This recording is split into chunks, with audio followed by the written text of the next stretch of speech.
എൻ്റെ മകൻ പ്രണയത്തിലാണെന്ന് പറഞ്ഞാൽ കുഴപ്പമില്ല. എൻ്റെ മകളാണത് പറയുന്നതെങ്കിൽ എനിക്കിനി 5 വർഷം കൂടി ജയിലിൽ പോകേണ്ടി വരും സന്ധ്യേ.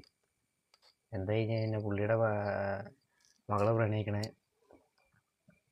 മകൻ പ്രണയിക്കുന്നത് ഒരു പെൺകുട്ടിയല്ലേ. ഇപ്പോഴും ഉണ്ട് സ്ത്രീ പുരുഷ വിവേചനം ഇയാളുടെ മനസ്സിൽ നല്ലപോലെ ഉണ്ടെന്ന് ഇതിൽ നിന്ന് തന്നെ മനസ്സിലാക്കാം.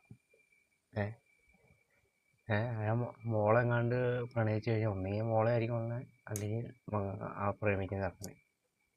ഇപ്പോഴും ഇങ്ങനത്തെയുള്ള വിവേചനങ്ങൾ ചില കുടുംബങ്ങളിലുണ്ട്. സ്ത്രീ പുരുഷ വിവേചനം. ഒരു വലിയ സെലിബ്രിറ്റിയുടെ ആണെങ്കിൽ ഇങ്ങനെ. അപ്പോൾ സാധാരണക്കാരൻ്റെ എന്തായിരിക്കും ആ നാട്ടിലെ അവസ്ഥ?